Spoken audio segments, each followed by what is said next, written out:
Shalom Bapak Ibu yang dikasihi Tuhan Yesus. Shalom. Haleluya, puji Tuhan.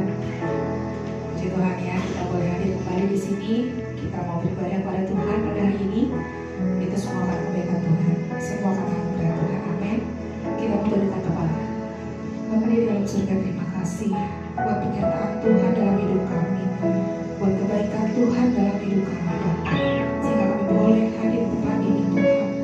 Itu semua karena anugerah-Mu, Bapa. Bapa, kami mau beribadah kepada-Mu, Tuhan. Kami rindu ingin menyembah Tuhan. Kami rindu ingin melompat tinggi buat Tuhan. Dan kami juga rindu Tuhan ingin mendengarkan firman Tuhan. Pimpin ibadah kami, Bapa, dari awal pertengahan hingga pada akhirnya, Tuhan. Biar dalam ibadah ini hanya nama Tuhan yang kami muliakan. Terima kasih Bapa, kami menyerahkan ibadah kami dalam tangan Tuhan. Di dalam nama Tuhan Yesus. Haleluya. Amin.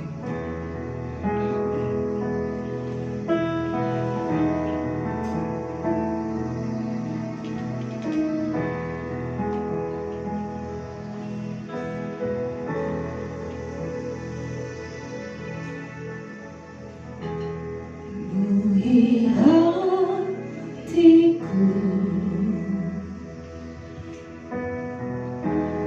dengan hadir-Mu.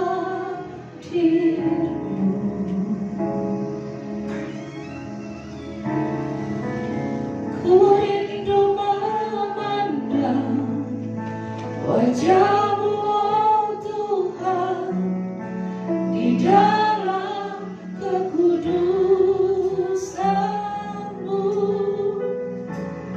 Bawaku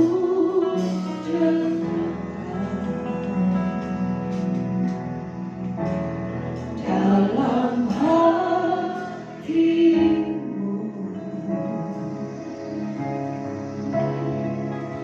Ku rindu mendengar suara-Mu, oh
mau buka mata hati telinga kita untuk mendengar firman Tuhan hari ini.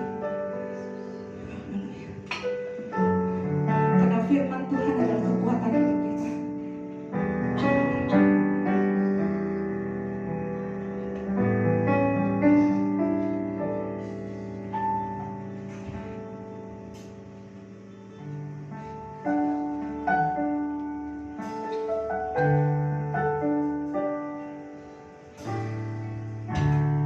Kekuatan di hidupku,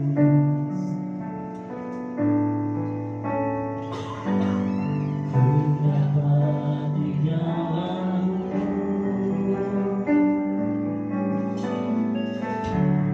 Kau teguhkan hatiku, tiada yang mustahil bagimu. Sebab aku percaya, bukan karena melihat, namun karena firman-Mu yang selalu digenapi di hidupku. Ku percaya, bukan karena melihat, namun karena firman-Mu tiada pernah berubah.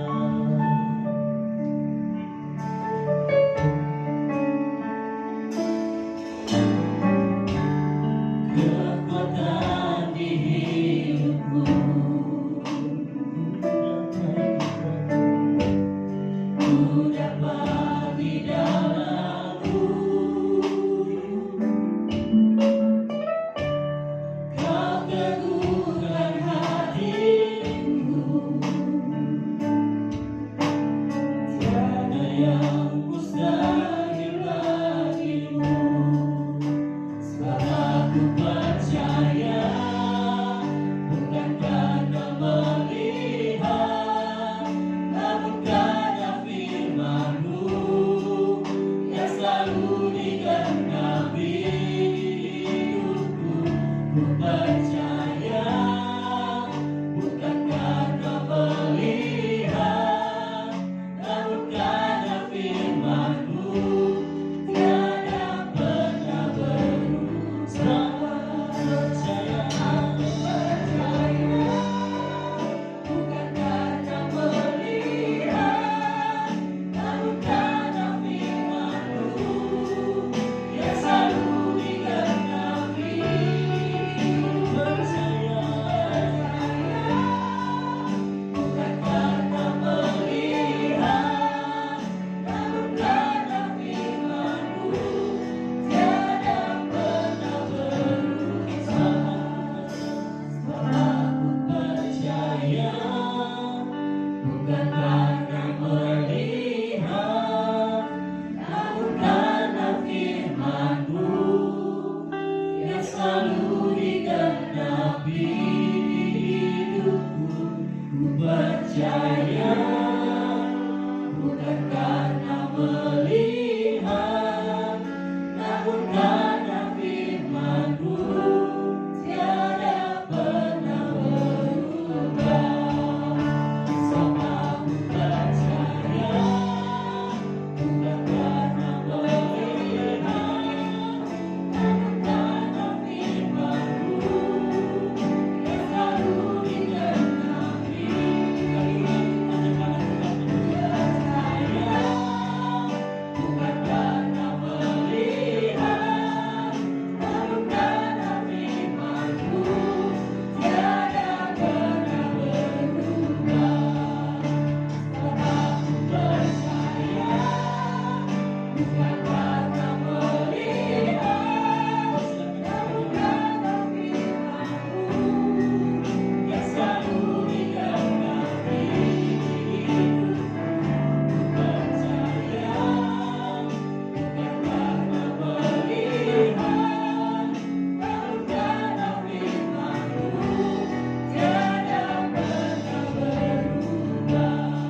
dalam hidup kami, Tuhan. Kami mau belajar percaya bukan karena kami melihat. Kami percaya dengan iman yang sungguh-sungguh kepada Engkau. Terima kasih Tuhan buat kesempatan yang indah yang kembali Tuhan berikan kepada kami umat-Mu di tempat ini. Sama-sama kami naikkan pujian penyembahan, dan itu menjadi satu dupa yang harum di hadirat Tuhan. Terima kasih Tuhan, Engkau berkenan untuk memberikan kesempatan kepada kami beribadah, di mana sementara mungkin banyak orang yang terbaring di rumah karena sakit, bahkan ada yang di rumah sakit, tapi kami boleh dalam keadaan bugar, dalam keadaan sehat, dalam keadaan sukacita, sekalipun mungkin banyak masalah yang sedang kami alami. Tuhan, terima kasih buat kesempatan ini. Tiba saatnya kami mau kembali belajar kan kebenaran firman-Mu. Tuhan, Kau yang mengurapi firman-Mu, mengurapi kami semua, sehingga sungguh-sungguh kami bukan hanya sekedar menjadi pendengar yang baik, tapi kami boleh praktekkan, kami boleh aplikasikan dalam kehidupan kami, sehingga kami semakin lebih lagi di dalam Engkau. Terima kasih Bapa yang baik, terpuji-pujilah Engkau. Kami siap untuk kami menikmati kebenaran firman-Mu saat ini. Kami siap untuk kami diberkati, diteguhkan, dikuatkan, bahkan ditegur oleh firman-Mu. Berfirmanlah dalam nama Tuhan Yesus. Haleluya. Amin. Silakan duduk Bapak Ibu Saudara. Shalom. Senang jumpa lagi dengan Bapak Ibu Saudara di tempat ini. Haleluya. Luar biasa ya. Puji-pujiannya membangkitkan semangat kita.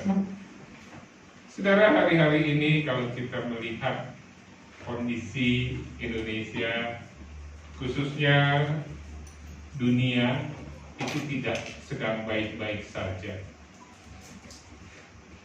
COVID, bersyukur kita, puji Tuhan, sudah tidak lagi menjadi satu pandemi yang mengerikan dibandingkan dengan awal pada waktu terjadi penyebarannya 2019 Desember pertama kali ditemukan di Wuhan, kemudian menyebar begitu cepat ya di Indonesia. Maret diumumkan oleh Pak Jokowi bersama dengan Menteri Kesehatan pada waktu itu, tanggal 2 Maret 2020 ada 2 orang yang suspek yang kena, yang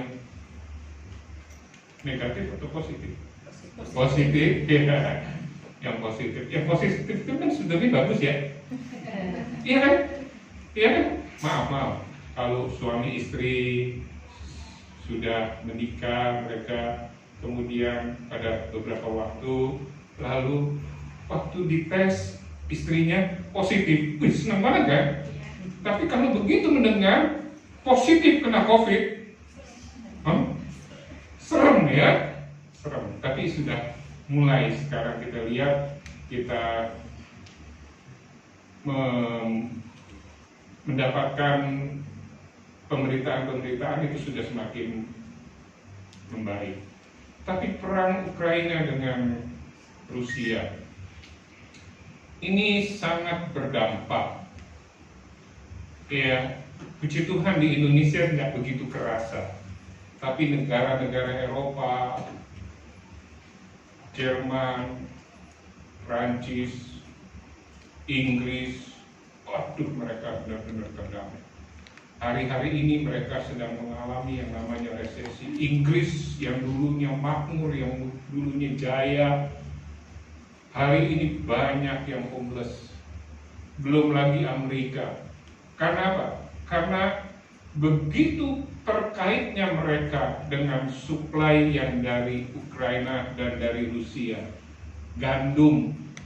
Kita makan gandum atau makan makan beras, nasi. Beras dimakan ya? Kita makan nasi ya, nasi itu dari beras. Kita bersyukur. Kita nggak begitu terpengaruh dengan gandum. Tapi ada juga akibatnya sih sebenarnya, karena gandum itu untuk buat apa? Roti. Terus buat apa lagi? Mie.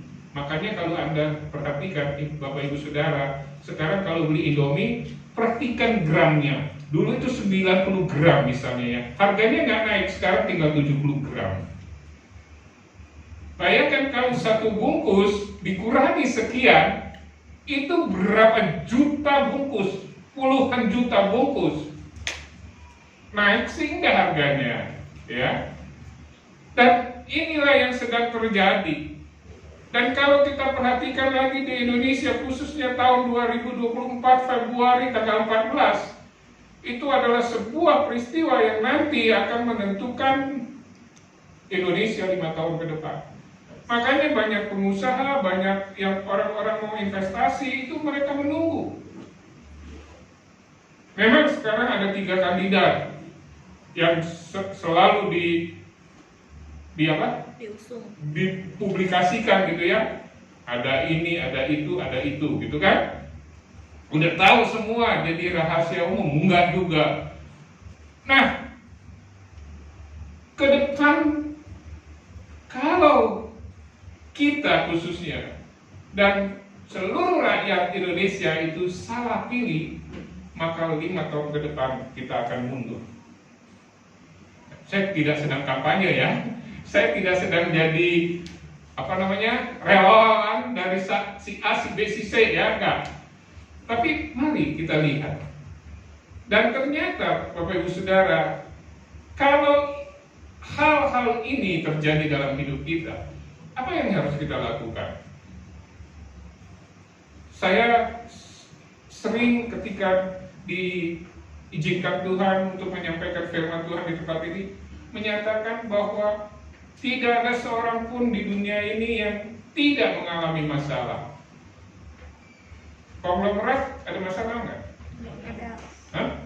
Masa? Duitnya segudang loh. Takut hilang tapinya. Oh gitu ya. Orang pinter punya masalah nggak? Semua. Kalau nggak punya masalah itu di mana? Hah? Di Tanah Cepet. Tanah Gocap sekarang ya. Tanah Gocap masih ada? Masih. Oh, yang banyak mah di Sela Pajang ya. Sela apa? Sela Pajang, bukan panjang. Apa bedanya panjang sama panjang? Panjang itu panjang. Kalau panjang itu mungkin dipajang gitu ya. Enggak. Ya, mama saya juga bisa dikebumikan, dimakamkan. Maaf. Ini bercandaan aja. Mereka yang dikebumikan di sana itu ya, yang dimakamkan di sana itu tiap hari melihat pesawat. Enggak lah, kita menggaya. Iya kan? Pesawatnya ya. Kalau di sana sudah selesai. Tapi ketika kita masih di dalam dunia ini, ada masalah. Persoalannya bukan masalahnya. Persoalannya bagaimana cara kita menyikapinya. Bagaimana cara kita untuk berbuat sesuatu. Mari kita baca lebih dahulu 2 Raja-Raja pasalnya yang keempat. Kita akan belajar sesuatu dari kisah ini. 2 Raja-Raja pasalnya 4 ayat 1 sampai dengan ayat ke-7. Saya baca ayatnya yang pertama, jemaat yang dikasihi Tuhan baca ayat kedua, kita bergantian baca ya.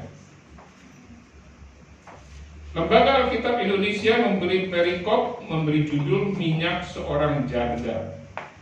Ayat pertama, salah seorang dari istri-istri para nabi mengadukan halnya kepada Elisa sambil berseru, hambamu suamiku sudah mati, dan engkau ini tahu bahwa hambamu itu takut akan Tuhan.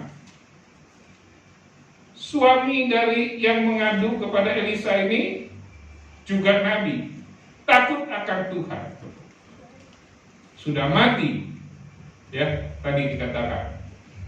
Tetapi sekarang penagih hutang sudah datang untuk mengambil kedua orang anakku menjadi budaknya. Ayat kedua, ayo 2, 3. Jawab Elisa kepadanya, apakah yang dapat berbuat bagimu? Beritahukanlah padaku apa-apa yang kau inginkan. Berkatalah perempuan itu, hamba ini tidak punya sesuatu apapun di rumah, kecuali sebuah batu istrinya. Lalu berkatalah Elisa, pergilah, mintalah bejana-bejana dari luar daripada segala tetanggamu, bejana-bejana kosong, tetapi jangan terlalu sedikit. Ayat 4, 2, 3. Kemudian saudara laki-laki itu segera membawa anak-anak lalu membawanya itu ke dalam segala bejana, mana yang kamu angkatlah. Pergilah perempuan itu daripadanya, ditutupnyalah pintu sesudah ia dan anak-anaknya masuk, dan anak-anaknya mendekatkan bejana-bejana kepadanya sedang ia terus menuang. Ayat 6, 2, 3. Ketika bejana-bejana itu sudah penuh, berkatalah perempuan itu kepadanya, katakanlah kepadaku sesuatu bejana lagi. Kata jawab kepada ibunya, tidak ada lagi bejana. Lalu pergilah itu mengambil. Ayat 7 kita baca sama-sama ya. 2, 3. Kemudian pergilah perempuan itu memberitahukannya kepada abdi Allah, dan orang ini berkata, pergilah, jualah minyak itu, bayarlah utangmu, dan hiduplah dari lebihnya engkau serta anak-anak. Jemaat yang dikasihi Tuhan, setiap manusia, apakah dia sangat kaya, tidak kaya, apakah dia sangat pintar, tidak pintar, sederhana dan sebagainya, ketika mengalami masalah, ketika mengalami kesulitan, ketika mengalami kesesakan, ketika mengalami pergumulan, maka yang diperlukan apa? Yang diperlukan apa? Pertolongan. Betul kan? Ya kan? Ketika kita menghadapi masalah, apapun masalahnya, kita perlu apa? Pertolongan. Semakin besar masalahnya, semakin besar harapan kita akan pertolongan itu. Iya apa iya? Iya. Kalau masalahnya 1 kilo dengan masalahnya 100 kilo, beda. Doanya juga beda. Kalau masalahnya 1 kilo, doanya mungkin ya. Tapi kalau masalahnya 100 kilo, doanya itu mungkin bisa keluar air dari sini, dari air mata. Saking apa? Saking beratnya persoalan yang dihadapi, saking beratnya pergumulan yang dihadapi. Di dalam 2 Raja-Raja diceritakan kisah ini, ada sesuatu yang menarik. Mereka diperhadapkan dengan masalah yang bukan besar, tapi sangat besar. Mana ada sih ibu yang tega anaknya diambil untuk bayar utang? Mana ibu-ibu di sini? Jangankan ibu-ibu, bapak-bapak juga nggak tega kan? Kecuali bapak ibunya nggak waras. Kalau dia waras, nggak akan pernah tega anaknya diambil untuk bayar utang suaminya yang sudah meninggal lagi. Suaminya udah nggak ada. Dikatakan di ayat 1 tadi kan, bahwa ada penagih hutang, ada debt collector yang datang untuk mengambil kedua anakku untuk bayar utang papahnya yang sudah almarhum. Bayangin, coba kita bayangin kita. Berat kan? Berat. Nah, persoalan Bapak Ibu Saudara sekarang seberat ini kan? Kayaknya wajah-wajahnya enggak ya. Persoalannya ringan-ringan. Puji Tuhan. Nah, bagaimana agar kita bisa mengalami pertolongan Tuhan? Bagaimana kita bisa mengalami mujizat yang dari Tuhan? Kita belajar dari ibu janda ini. Yang pertama, ketika dia sedang keadaan terhimpit, ketika dia dalam keadaan betul-betul kepepet, dia datangnya kepada siapa? Dia datang ke Nabi Elisa. Berapa banyak orang yang ketika menghadapi persoalan sudah kepepet, datang ke siapa? Datang ke dukun. Terus datang ke siapa lagi? Ke paranormal. Kita sebagai orang percaya mari belajar. Saya pun belajar. Ketika kita sedang menghadapi masalah, ketika kita sedang menghadapi pergumulan, datang kepada Tuhan. Hanya ku bisa lari kepada Tuhan. Hanya ku bisa lari kepadanya. Kita lari kepada Dia. Dia adalah penolong kita yang luar biasa. Dia adalah satu-satunya penolong yang sungguh. Amin. Jangan kita hanya sekedar bisa nyanyi, Yesus itulah penolongku yang sungguh. Bukan hanya bisa nyanyi, tapi kita benar-benar merasakan. Dan saya percaya Bapak Ibu Saudara sudah merasakan pergumulan yang berat, persoalan yang berat. Ketika kita datang kepada Tuhan, Tuhan pasti menolong. Ingat, tidak selamanya langit itu biru, tetapi Dia berjanji untuk selalu menyertai.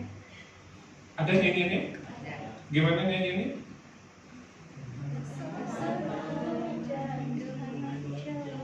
Hah? Ayo. Tuhan tak pernah janji langit selalu biru, tetapi Dia berjanji selalu menyertai. Ya, amin. Dia selalu menyertai. Dia rela mati di atas kayu salib. Dia rela menyerahkan nyawanya. Bayangkan, masakan Dia nggak mau menolong kita. Sepanjang masalah itu bukan kita buat-buat, ya. Masalah yang dibuat-buat seperti apa? Pinjol. Orang lagi lewat ditonjok, nah, ya kan? Itu masalahnya. Masalah bukan?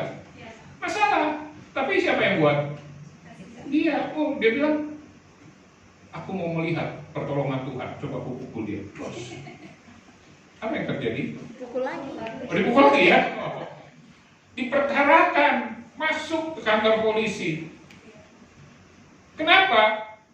Karena dia yang buat ulah. Orang lagi lewat nggak apa-apa, kenal juga enggak, dipukul. Itu namanya masalah dicari, dibuat-buat.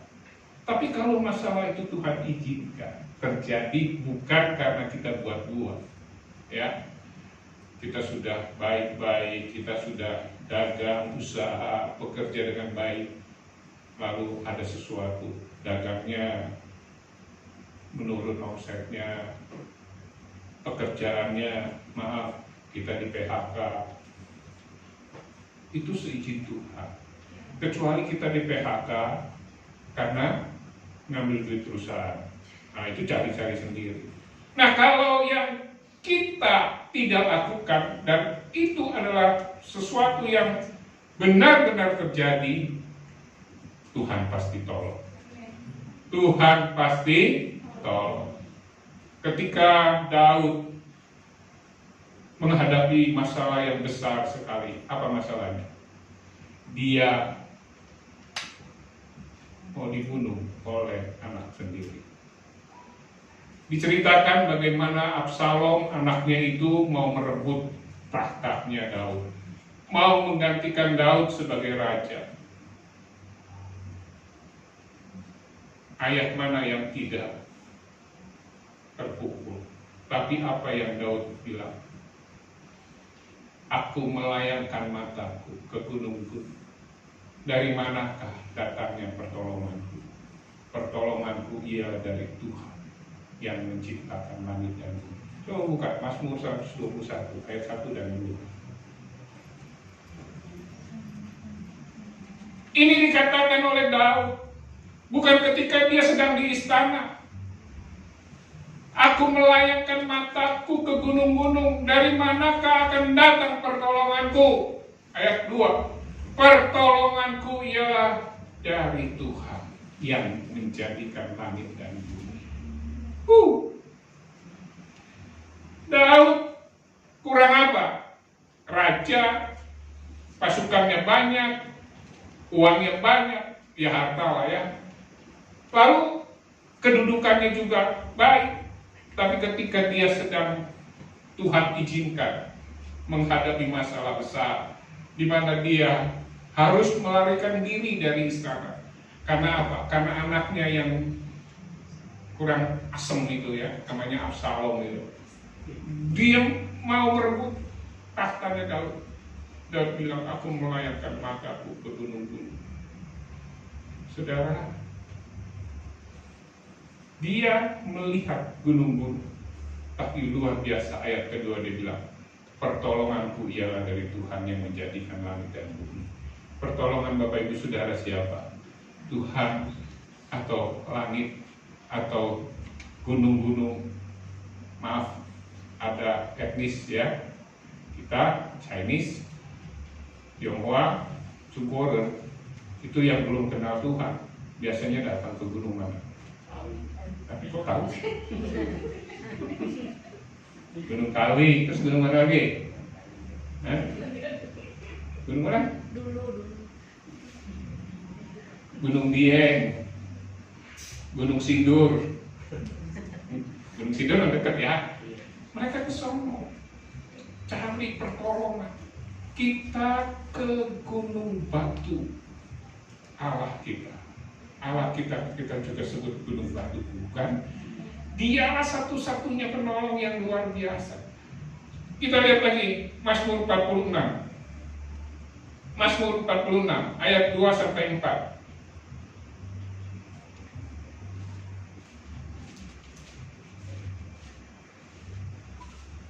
Bukan. Mazmur 46 ayat 2. Nah, ini dia. Allah itu bagi kita tempat perlindungan dan kekuatan, sebagai penolong. Kesesatan sangat terbukti. Kadang-kadang terbukti, enggak. Alkitab mencatat sangat terbukti. Dia bukan sekedar janji lalu lupa untuk menepati. Kalau kita, pendeta pun, hamba Tuhan pun, masih berjanji kadang tidak ditepati. Tapi Tuhan tidak seperti itu. Amin. Kalau dia berjanji, dia pasti tepati. Dia bilang dia adalah penolong yang sangat terbukti. Oleh karena itu mari kita datang kepada dia. Kita datang hanya kepada Tuhan ketika kita sedang menghadapi pergumulan yang besar, karena kondisi keuangan kita, karena kondisi keluarga kita, karena kondisi apapun yang saat ini sedang terjadi. Datang kepada dia. Datang hanya kepada Tuhan.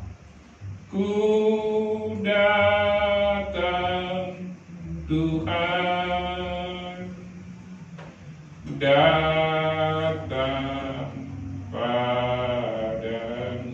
Oh, ini nyanyian. Ini nggak tahu kali ya. Ini zaman generasi Gen Z ya. Itu bukan Gen Z. Gen apa? Genjot. Ya. Jadi udah lama itu, tahun berapa itu ya? Lagu-lagu sekarang beda-beda ya. Tapi tidak apa-apa. Kita datang kepada Tuhan. Ini yang pertama, saudara. Jadi ketika kita sedang menghadapi masalah, jangan lari kepada siapa-siapa, tapi kita lari kepada Tuhan. Kita belajar dari ibu janda ini. Waktu dia ada masalah di mana dia harus membayar utang dari suaminya yang sudah meninggal. Kalau tidak, anaknya akan dijadikan budak. Dia datang kepada Nabi Elisa. Nah, Nabi Elisa ini sebagai representatif dari Allah. Sekarang kita nggak perlu Kalau zaman dulu, zaman perjanjian lama, orang kalau mau datang kepada Allah lewat nabi. Tapi ketika Yesus disalib, tabir bait Allah terbelah, kita sekarang sudah boleh datang kepada Tuhan. Datang aja di kamar, kita berlutut, nangis, dan nyembah. Nggak perlu ke gembala, nggak harus maksudnya, nggak harus. Kesian gembala saudara, putih ntar rambutnya lebih lagi.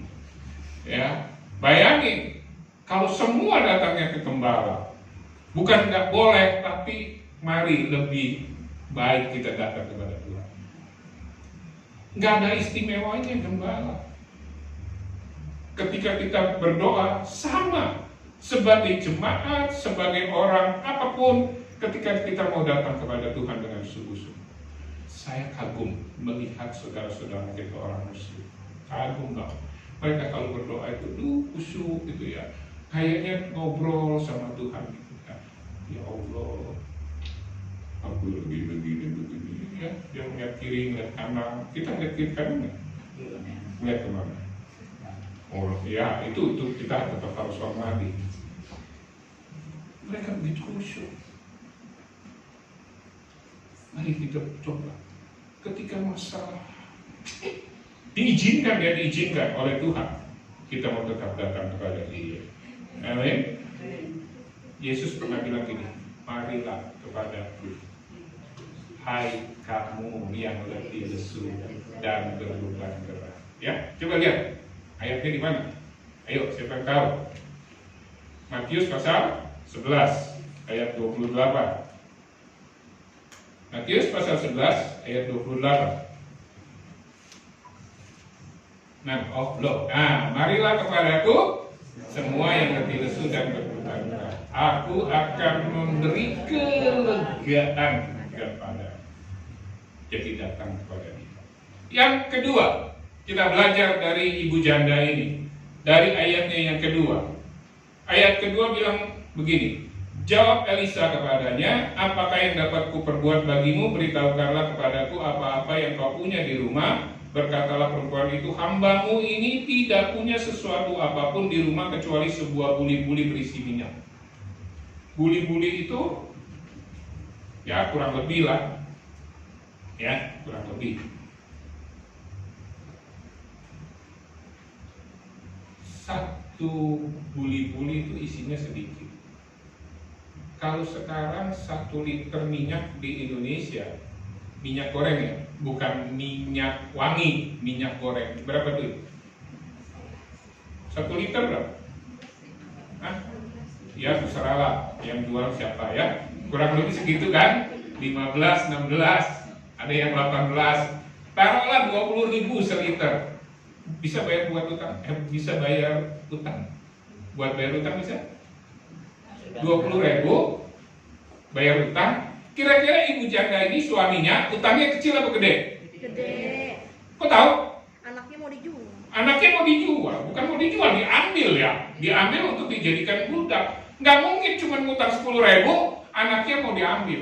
Ini gede, walaupun Alkitab tidak mencatat seberapa besarnya. Lah, lewat ini minyak, makanya si ibu janda ini bilang, aku nggak punya apa-apa. Cuma apa? Sebuah buli-buli, sebuah loh berisi minyak. Nggak bisa secara logika, nggak bisa secara akal, nggak bisa secara sipua, hitungan bayar utang. Tapi kita lihat ayat 7 tadi ya. Tapi sebelum ke sana kita belajar sesuatu. Bagaimana ibu janda ini melakukan sesuatu. Nah, dia bilang, aku nggak punya apa. Tapi Nabi Elisa bilang sih. Kemudian, apa yang dikatakan oleh Nabi Elisa? Ayatnya yang ketiga dan seterusnya. Dia bilang gini, pergilah, minta bejana-bejana dari luar daripada segala tetanggamu. Bejana-bejana kosong. Bapak Ibu, coba kita renungkan. Kalau kita di pihaknya ibu ini, kita mau bayar utang, nggak ada duit, nggak ada sesuatu yang bisa dijual. Disuruh minta ke tetangga-tetangga bencana-bencana. Kira-kira kita lakukan nggak? Iya. Iya, luar biasa ya, lakukan. Tapi ada yang ragu-ragu ya kan? Dibilang, ngapain? Ini Nabi Elisa kayaknya lagi rada-rada ya. Kan saya ini datang ke dia melaporkan, mengadukan bahwa saya ini dalam kondisi sulit. Ada kesulitan yang sedang saya alami, yaitu anak saya akan diambil kalau saya nggak bisa bayar utang papanya. Kok malah disuruh ke tetangga minta lagi? Duh, muka aku mau ditaruh di mana ya? Ditaruh aja di sini kan? Tetap. Tapi yang dia lakukan, dia lakukan. Orang kalau sudah kepepet, biasanya apa yang dikatakan akan dilakukan. Makanya orang kalau kepepet, dukun bilang dia akan lakukan. Makanya orang kalau kepepet, dia datang ke paranormal. Paranormal bilang begini, begitu, dia akan lakukan. Kenapa? Karena ya udah kepepet. Tapi kita lihat, kenapa ibu ini lakukan? Dia yakin bahwa Tuhan sanggup menolong dia dengan cara apapun, dengan cara bagaimanapun. Saya dapat info tempat ini nggak jadi nggak jadi Jual. luar biasa. Doa jemaat tetap bulan Januari, Februari udah mulai begini ya, hatinya gelisah nggak? Nah, pastilah manusia kan, kecuali udah malaikat gitu ya, bisa. Tapi lihat, Tuhan bisa pakai cara apa? Sampai orang yang mau beli katanya tidak jadi ya, atau ya ada sesuatu lah, ada sesuatu kan, sehingga yang punya tempat ini belum. Dan doakan terus ya, Tuhan punya cara yang terbaik. Kita harus yakin. Kalau kita sendiri nggak yakin, sekalipun gelisah nggak masalah. Tapi jangan kegelisahan itu menutup iman kita. Tetap iman kita yang harus timbul. Luar biasa. Ibu janda ini yakin. Kok bisa tahu? Buktinya apa? Dia pergi ke tetangga-tetangga.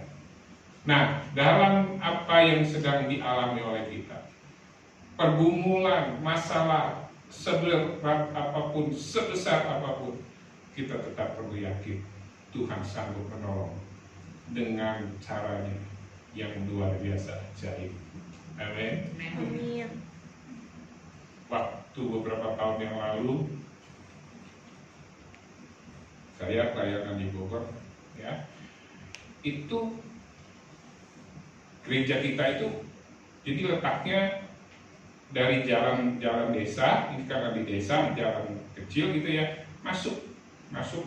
Jadi di dalam itu, ini dari jalan desa ini, jalan gang lah istilahnya, masuk itu kurang lebih 70 meteran, ya. Jadi kita beli tanah ke warga, kita bikin jalan sendiri. Nah di sini di depan tanah gereja ada tanah yang orangnya kita nggak tahu udah di mana, ya, karena yang punya waktu itu sudah meninggal, almarhum. Nah, ahli warisnya udah nggak tahu kemana. Itu tanah kurang lebih 1.300 meter kurang lebih, ya. Yang kita punya di belakang itu ada kurang lebih 1.700 meter. Ini beberapa tahun yang lalu telepon istrinya sebagai ahli warisnya. Dia telepon ke salah satu pengurus, bilang ada gereja. Singkat cerita, kita kontek-kontekan. Saya kontek-kontekan sama ibu ini. Ibu ini maaf, dulunya Buddha. Tapi ketika dia pindah ke kota yang kita sekarang ini, dia terima Tuhan Yesus. Terus dia bilang begini, Pak, mau nggak itu tanah? Mau dilepas katanya, ya, mau dijual, bukan dikasih, dijual. Lalu ya udah kita berdoa, ya udah kalau memang begitu biar sekalian, jadi ada jalan yang lebih lebar. Lalu dia singkat cerita kasih harga kasihan ya. 1.300 kalau sejuta aja udah sekian kan. Tanah di sana sudah cukup tinggi. Pas mau transaksi, dia bilang nggak jadi Pak, nggak jadi Pak.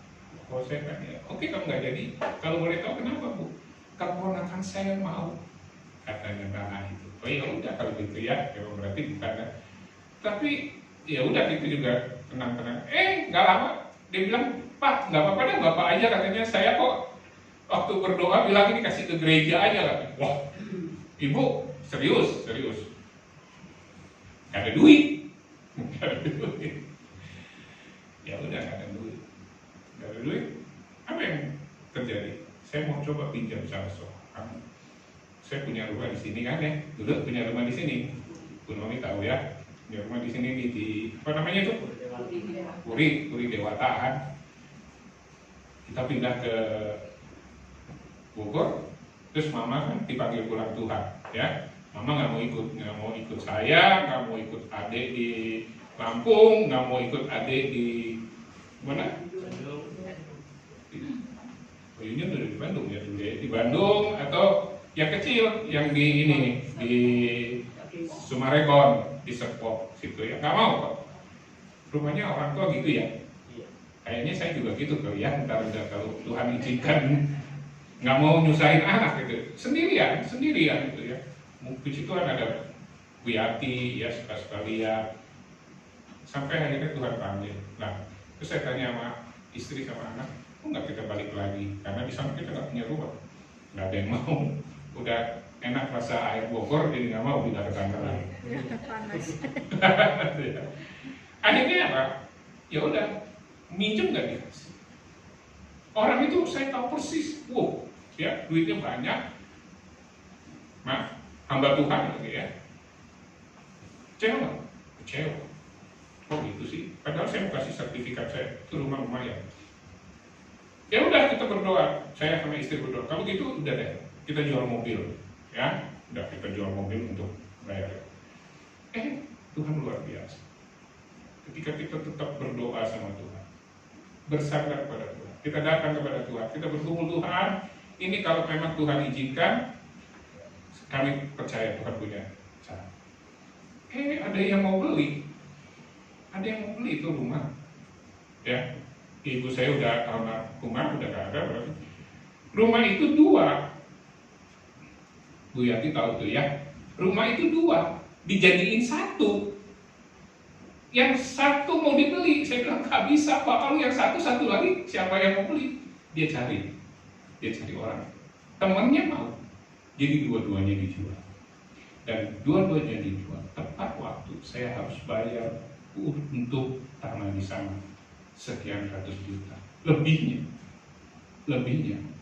Dipuji Tuhan. Bisa diberikan rumah di Bogor. Di sini rumah 240 meter persegi. 2 ya. Kalau Puri Dewata Indah itu kalau nggak salah satu kapling itu 120 meter. Jadi waktu itu saya ambil 240. Dan ketika saya dengan sungguh-sungguh lakukan itu dengan tanpa pamrih, Tuhan luar biasa sih. Tuhan ganti rumah yang di Bogor itu 360 meter persegi. Dari 240 Tuhan ganti 360. Sudah bisa bayar tanah di gereja yang 1.300 meter. Dan Tuhan sanggup untuk menolong. Berikan tepuk tangan buat ini bukan hanya buat saya, karena saya hamba Tuhan, enggak, tapi buat kita semua sepanjang kita yakin Tuhan sanggup menolong. Pertolongannya itu tidak pernah terlambat. Tuhan ajar saya untuk jangan berharap sama manusia. Saya minta ampun sama Tuhan ampuni saya. Karena saya berharap sama orang itu tadi, ya, semuanya 100 juta lebih. Rumah di sini, ya waktu itu kan lumayan, udah berapa tuh, ya, udah lumayan, udah M gitu kan, luar biasa tuh. Saya jual rumah di sini, saya pindah ke Bogor, dan diganti oleh Tuhan 360 meter persegi. Itu karena kita sungguh-sungguh percaya Tuhan pasti tolong. Dan ini bukan hanya untuk pendeta, ini untuk kita semua. Amin. Karena di Alkitab tidak disebutkan khusus untuk pendeta privilege, doanya lewat jalan tol. Sama, katakan kiri kanan, sama. Apa masalahmu? Sama Tuhan kita. Tuhan tetap sanggup menolong. Lalu berikutnya, saudara, bagaimana perempuan atau ibu janda ini bisa mengalami pertolongan Tuhan? Bagaimana mujizat terjadi? Yang ketiga, dia taat. Waktu dia disuruh oleh Nabi Elisa untuk pergi ke tetangga-tetangganya untuk apa? Minta bejana, ayat 3 ya. Minta, tuh mana? Tuh, ada tulisan minta kan? Mintalah bejana-bejana dari luar daripada segala tetanggamu. Dia lakukan. Mujizat sudah terjadi? Mujizat sudah terjadi? Belum. Pertolongan sudah terjadi? Belum. Iman adalah dasar dari segala sesuatu yang kita harapkan, dan bukti dari segala sesuatu yang tidak kita lihat. Belum kita lihat. Makanya tadi pujian tadi, aduh luar biasa sekali. Kita percaya bukan karena melihat, tapi kita percaya karena kita punya iman kepada Dia. Yang ketiga, taat terhadap perintah Tuhan. Apa yang menjadi perintah Tuhan? Ketika kita sedang kekurangan, mungkin ya, sedang kekurangan, Tuhan bilang kasih buat gereja atau kasih buat si A, si B yang membutuhkan. Ya, bulan-bulan lalu WL di sini kesaksian siapa itu? Ibu siapa itu? Kayaknya nggak hadir hari ini. Siapa itu? Ibu siapa? Ya, yang kesaksian punya uang sedikit, dia kasih. Tuhan tidak pernah berhutang. Tapi bukan berarti kalau itu ya kasih-kasih aja, ya. Kita juga perlu tahu apa yang Tuhan mau agar kita lakukan. Belajar taat. Bapak Ibu Saudara, taat tidak butuh pengertian. Taat butuh tindakan. Yuk kita sama-sama bilangnya, taat tidak butuh pengertian. Taat butuh tindakan. Papa mama, ayah ibu, anaknya 3 atau 4 atau 5 atau 10, terserah lah ya, tapi 3 aja lah ya. Ya, 3. Sayang semua nggak? Sayang nggak? Sayang, benar. Ada yang paling disayang nggak? Siapa? Yang paling bandel? Yang paling baik. Yang suka bantah, yang kalau dalam tanda kutip disuruh nggak pernah mau, itu yang disayang? Masa? Yang disayang yang mana? Yang nurut, ya kan? Halo? Nah ini kita merefleksikan, ya Tuhan jauh lebih seperti itu. Kita aja yang manusia ini, kalau kita lihat anak kita yang nurut, yang taat, yang ya. Walaupun di mulut kita kalau ditanya orang, kamu punya anak berapa? 3. Kamu sayang semua? Iya sayang semua. Tapi prakteknya adalah 1, 2, 3 atau berapa? Ya, nurut. Boleh tolong bilang kiri kanan. Nurut sama perintah Tuhan. Kalau ada orang yang menyakiti kita, ada orang yang sudah membuat kita dalam tanda kutip sakit hati, Tuhan bilang ampuni. Tuhan, mana bisa saya ngampuni? Dia udah terlalu nyakitin saya, dia udah ciak saya, uang saya dibawa kabur sekian. Tuhan bilang ampun, ampun. Karena ketika kita mengampuni, ada sebuah keadaan di mana kita akan menjadi lega. Tapi kalau kita pendam terus itu, ya, gue ingat terus tuh orang 7 turunan gue gak akan pernah lupa. Aduh, siapa yang sakit? Diri sendiri. Hah? Serius? Iya, kita sendiri yang sakit. Orang itu mah Biasa aja. oh, biasa aja ya. Enak-enak dia makan, kita gak bisa makan. Begitu mau makan, ingat wajahnya. Ya kan? Mau mandi, ingat wajahnya. Mau pup, ingat wajahnya. Udah kapan bisa pup? Paskan. Tuhan itu luar biasa. Tuhan mengampuni semua yang kita lakukan. Ayat 1. Kalau kita tidak bisa mengampuni, maka Bapa pun tidak mengampuni. Ada ayatnya? Doa Bapa. Jadi kalau kita masih simpan itu, ya, tidak mengampuni, maka Bapa juga tidak.